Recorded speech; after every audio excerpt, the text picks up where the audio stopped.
Mood में आ रहा है भारतीय बाजार। दोपहर जैसे जैसे होती जा रही है अच्छी तेजी तूल पकड़ रही है।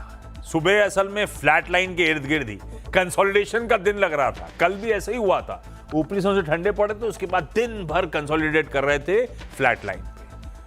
आज लेकिन उसका मिरर है। आज शुरुआत फ्लैट लाइन पे हुई और अब 12 बजे ऑनवर्ड यानी पिछले 1 घंटे में लोअर लेवल से गजब का मोमेंटम पिकअप हुआ है और लीड कर रहा है उस मोमेंटम को प्राइवेट बैंकिंग मेजर्स का पैक एचडीएफसी बैंक की अगुवाई में। निफ्टी बैंक इस समय आधे % की मजबूती के साथ। ध्यान रखिएगा, आज निफ्टी बैंक के मंथली कॉन्ट्रैक्ट की एक्सपायरी का दिन है। साथ में एक बार निफ्टी की कंट्रीब्यूशन प्लेट रखिएगा स्क्रीन पर। ये तो सारे प्राइवेट बैंकिंग मेजर्स गजब कर रहे हैं, वो आपकी स्क्रीन पर। और साथ साथ एक बार निफ्टी की कंट्रीब्यूशन प्लेट दिखाइएगा। एचडीएफसी बैंक के अलावा अदानी ग्रुप स्टॉक्स, ये कंट्रीब्यूशन प्लेट है साथ। अदानी ग्रुप स्टॉक्स बढ़िया मूव कर रहे हैं। एनटीपीसी, वो जो हेडलाइन में प्रोड्यूसर साहब ने लिखा था, सरकारी कंपनीज अच्छा मूव दिखाती हुई। तो बैंक्स प्लस ये अच्छा मोमेंटम अब पिकअप होता हुआ। ऐसे में लग तो रहा था texture buy on dip style, पर अब जो मोमेंटम पकड़ा है हम वही 24,300 350 की ट्रैजेक्टरी पर हिट कर रहे हैं। पिछले 2 दिन से एक सॉलिड रेजिस्टेंस के तौर पे 24,350 के आसपास के जोन्स बने हुए हैं। ऐसे में एंजल वन का निफ्टी पर व्यू क्या बन रहा है, ओशो कृष्ण को दिखाइए स्क्रीन पर। ओशो हाय, गुड आफ्टरनून। क्या लग रहा है, तेजी करने का मन लग रहा है? बार बार जाके किसी चीज को चैलेंज कर रहे हो तो एक बार तोड़ ही दें। आप हो उस कैंप में कि हम 24,400 500 के रेजिस्टेंस बैंड को हिट कर रहे हैं, उसको उसके बियॉन्ड जाने की तैयारी कर रहे हैं। Very good afternoon Ashish ji. जैसा आपने बताया कि मार्केट अभी भी बहुत पॉजिटिव लग रहा है, बट ओनली जो एक ट्रिगर पॉइंट है जिसके वजह से हमें अभी मार्केट में थोड़ा लैक लस्टर मूवमेंट दिख रहा है, वो है मंथली एक्सपायरी। आज बैंक निफ्टी का है, कल निफ्टी का रहेगा। एंड इसी से एक्सपेक्टेड रहेगा कि अगले 2 दिन में जैसे एक्सपायरी खत्म हो जाएगी तो शायद यहाँ से एक स्ट्रॉन्ग मोमेंटम हमें मार्केट में बनता हुआ जरूर दिखाई दे सकता है। अभी के लिए अगर हम देखें तो जो प्रीवियस 2 दिनों से हाई बना हुआ है 24,350 24,400, ये अभी भी एक पड़ाव के तौर पे देखने को मिल सकता है इंट्राडे पे। बट मेरा मानना है कि जैसे एक्सपायरी खत्म होगी, नई सीरीज में हम एंटर करेंगे, वहां से कंटिन्यूएशन हमें हायर लेवल्स पे देखने को जरूर मिल सकते हैं। सो ओवरऑल टेक्निकल लेवल्स पे जो 20 डे एक्सपोनेंशियल मूविंग एवरेज है उसका एक रेजिस्टेंस है 24,400 के आसपास। सेकंड डेरिवेटिव फ्रंट पे भी नियर अबाउट 24,400 एंड 500 पे राइटिंग काफी डिसेंट रखी हुई है। तो एक्सपेक्टेड रहेगा कि 1-2 दिन थोड़ा सा साइडवेज मार्केट देखने को मिल सकता है। Buy on dip and sell on rise का अप्रोच रखना है हमें कल तक के लिए। एंड मुझे ऐसा लगता है कि परसों से हमें मार्केट में एक काफी सिंगल साइड अपसाइड मूवमेंट देखने को जरूर मिल सकता है।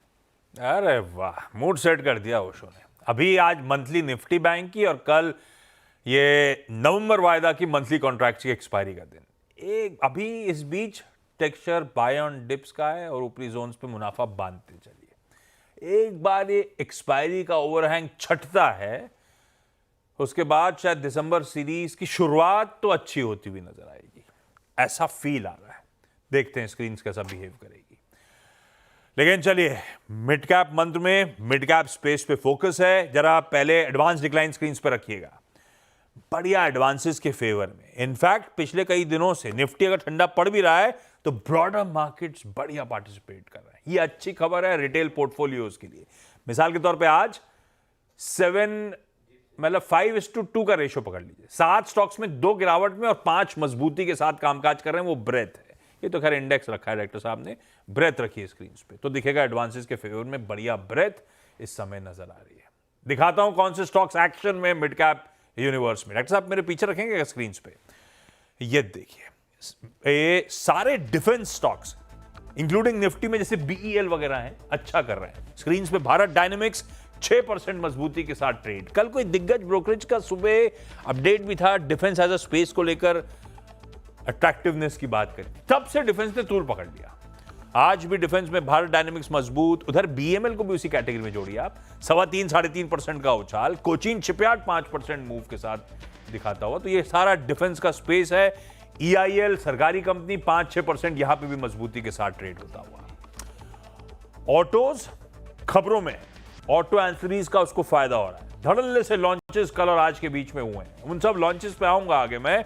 पर ये देखिए ऑटो एंक की पूरी स्पेस, एक्साइड, लुमैक्स ऑटो खबरों में था, जीने एक्सिल्स, हमारा राजा, ये पूरा स्पेस अच्छा कर रहा है, 1.5 से 2% की मजबूती है। पावर एज अ स्पेस, खैर अदानी ग्रुप के तो सारे स्टॉक्स को सिंगल आउट कर दिए, वो अलग ही चाल चल रहे हैं, तो उसको पावर एज अ स्पेस नहीं, उसको अदानी ग्रुप के एंटिटीज की बात करना चाहिए, अलग से दिखाएंगे। लेकिन Adani power 14%, HBL power, GE power, NTPC बड़ा सबड्यूड था, पिटे चले जा रहा था, 90-100 रुपए हाई से करेक्ट हुआ था एनटीपीसी ग्रीन के आईपीओ के बीच में, क्योंकि थोड़ा डिसअपॉइंटमेंट हो रहा था उसके वैल्यूएशन जो आस्क था।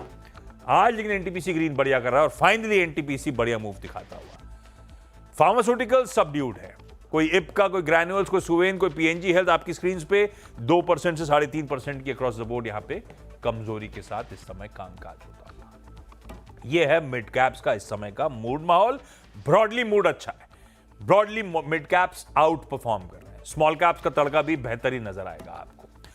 लेकिन एक पॉकेट अदानी ग्रुप का स्टैक हो तो दिखाइएगा स्क्रीन पे, सारे स्टॉक्स इंक्लूडिंग निफ्टी के दोनों अदानी ग्रुप के stocks, Adani enterprises, Adani ports रखिए स्क्रीन पे, क्या मूव्स बन रहे हैं इन पूरे पैक में तेजी। दरअसल अदानी ग्रीन एनर्जी ने एक्सचेंज को दी जानकारी है कि यूएस में गौतम अदानी, सागर अदानी साहब पे एफसीपीए का चार्ज नहीं है। अब वो जो एक्सचेंज को डिस्क्लोजर्स दिए गए हैं, क्या मतलब, कुछ दिन पहले तो ऐसा आया था कि यूएस में ऐसा कुछ आरोप लगे हैं और आज इस तरह का क्लैरिफिकेशन आ रहा है। दरअसल है क्या, क्या क्लैरिफिकेशन है, क्या समझे हम लोग, डिटेल में समझाने के लिए यतिन जुड़ चुके हैं। यतिन ने जब कुछ घंटे पहले चैनल पे ये अपडेट दिया था, उसके बाद से अदानी ग्रुप स्टॉक्स रुक के नहीं दिए। बिल्कुल। गुड आफ्टरनून आपको, लंच हो गया? नहीं, लंच अभी आपके साथ करेंगे शो के बाद। अदानी ग्रुप का अपडेट क्या है? तो अदानी ग्रुप का अपडेट कहें तो जैसे आप बोल रहे थे 11:30 बजे जब सीएनबीसी आवाज़ पे खबर आई, उसके बाद आपको एक अच्छी रिकवरी दिख रही है अदानी ग्रुप के शेयर्स में। और जो अदानी ग्रीन ने एक्सचेंजेस को बताया है और जो उनकी कॉर्पोरेट कम्युनिकेशन टीम ने जो डिटेल्स भेजी हैं, उसके हिसाब से उनको लग रहा है कि जो मीडिया की तरफ से मिस इंटरप्रिटेशन हुआ है डीओजे के स्टेटमेंट्स के ऊपर, वो कहीं ना कहीं करेक्ट करने की ज़रूरत है। अदानी ग्रीन के स्टेटमेंट्स के हिसाब से यूएस में जो गौतम अदानी पे और सागर अदानी पे चार्जेस लगे हैं वो एफसीपीए के अंदर नहीं लगे हैं। एफसीपीए का फुल फॉर्म आपको बताता हूँ, फॉरेन करप्ट प्रैक्टिसेस एक्ट। तो किसी भी प्रकार का जो घूसखोरी का मामला है, जो करप्शन का मामला है, वो अदानी फैमिली को लेके नहीं है। और जो विनीत जैन कंपनी के जो सीईओ थे अदानी ग्रीन के पहले, उन पे भी ये चार्जेस एफसीपीए के अंडर नहीं लगे। इनफैक्ट जो स्टेटमेंट है उसके अंदर ये भी लिखा गया है कि जो इंडाइटमेंट चार्जेस हैं और जो करप्शन चार्जेस हैं वो सीडीपीक्यू और अजूर के ऑफिशियल्स पे लगे हैं, ना ही कोई अदानी ग्रुप के जो प्रमोटर्स हैं उन पे।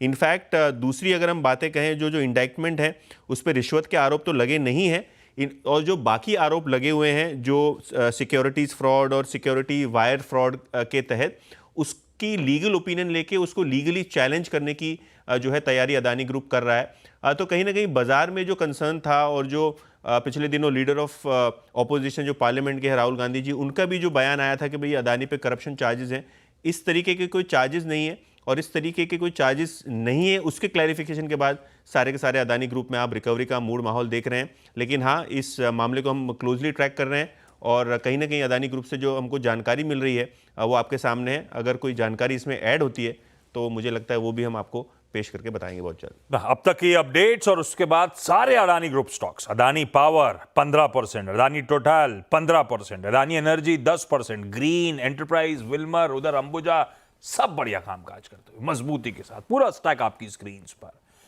ओशो, इन सब स्टॉक्स पे नहीं जाऊंगा, एक काम करें, अदानी एंटरप्राइजेस के थ्रू मूड माहौल समझ लेते हैं। कैसा बिल्डअप, कैसा प्लेसमेंट लग रहा है उस स्टॉक पे? तेजी करने का मन अब बन रहा है या ये न्यूज प्ले आउट हो चुकी है? सी ओवरऑल देखिए, आज तो मार्केट में ऑब्वियसली काफी स्ट्रांग मूवमेंट आई है अदानी पे न्यूज फ्लो के वजह से।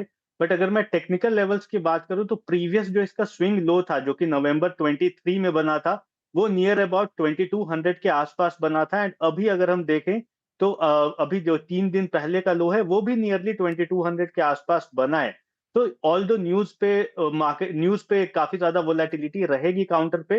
बट अगर हम टेक्निकल टर्म्स पे देखें एंड अग्रेसिव इन्वेस्टर के पॉइंट ऑफ व्यू से अगर मुझे बोलना हो तो मैं बोलूंगा कि 2200 के स्टॉप लॉस से, स्ट्रिक्ट स्टॉप लॉस से अग्रेसिव इन्वेस्टर्स इस काउंटर को बिल्कुल बाई करके चल सकते हैं, बिकॉज न्यूज के वजह से काफी स्ट्रॉन्ग फॉल देखने को मिला था काउंटर में। तो हो सकता है आने वाले दिन में एक अच्छा रिबाउंड आए, हायर लेवल्स पे 2600 2700 तक के टारगेट्स हमें शॉर्ट टर्म में देखने को मिल सकते हैं। परफेक्ट। चलिए एक काम कर रहा हूं, ब्रेक का समय हो चुका है, ब्रेक के उस पार आऊंगा तो कल और आज के बीच ऑटोज, और ऑटोज में भी कहना चाहिए ईवी के लॉन्चेस, उस पर खास फोकस करेंगे।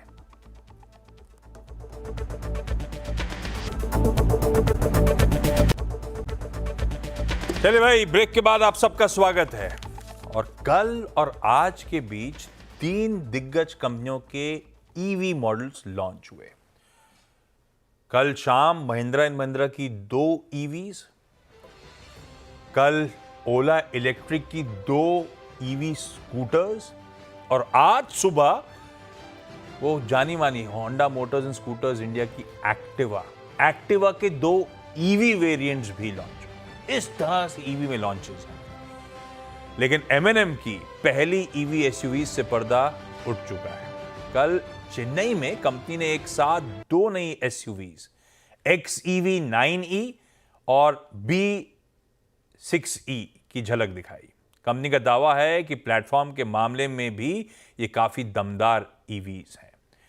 M&M के डबल ईवी धमाके के बारे में खास डिटेल्स लेकर चेन्नई से मेरी सहयोगी दीपाली राणा जुड़ी हैं। दीपाली, आपने तो दोनों गाड़ियां देख ली हैं, टेस्ट कर ली, कैसी हैं और गाड़ियों के इंटीरियर एक्सटीरियर लग कैसे रहे हैं आपको? ये है B6e यानी B ब्रांड के अंदर लॉन्च होने वाला पहला प्रोडक्ट। इसके लुक्स काफी फ्यूचरिस्टिक, काफी स्टाइलिश और अपने कॉन्सेप्ट मॉडल से मिलते जुलते हैं।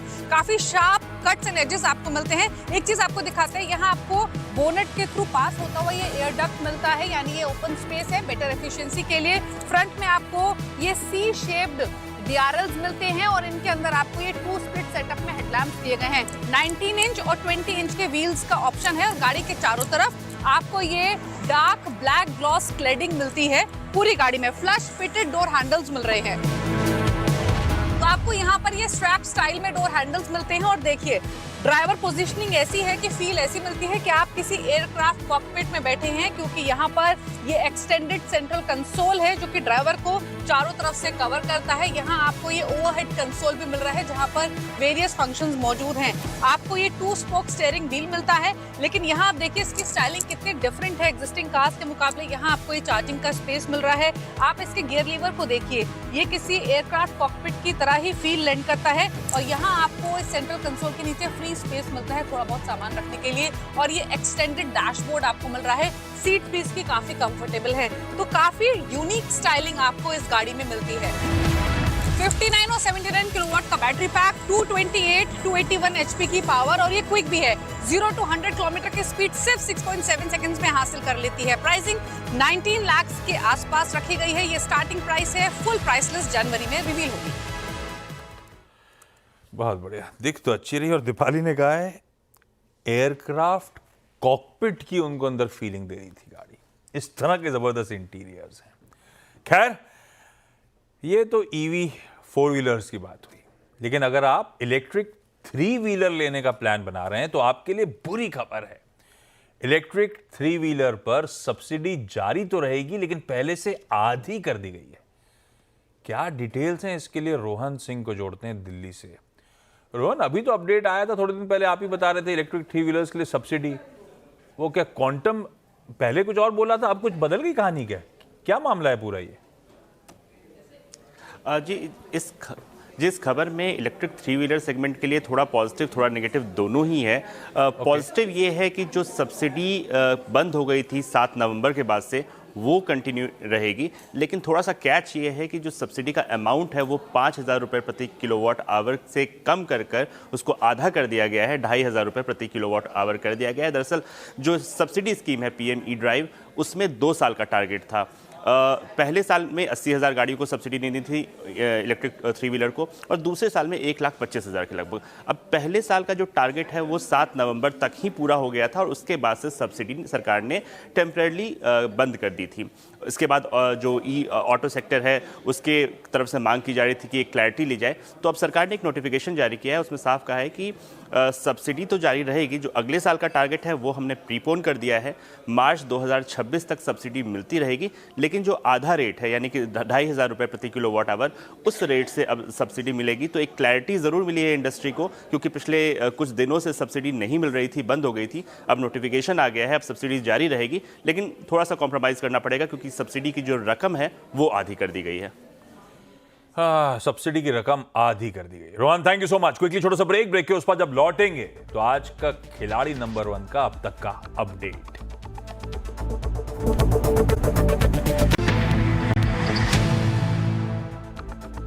चलिए भाई, ब्रेक के बाद आपका स्वागत है। निफ्टी बढ़िया 24,300 के ऊपर की ट्रैजेक्टरी पर कामकाज करता हुआ। हम उस स्टिफ रेजिस्टेंस बैंड पिछले 2 दिनों के हाईज के इर्द गिर्द आ चुके हैं।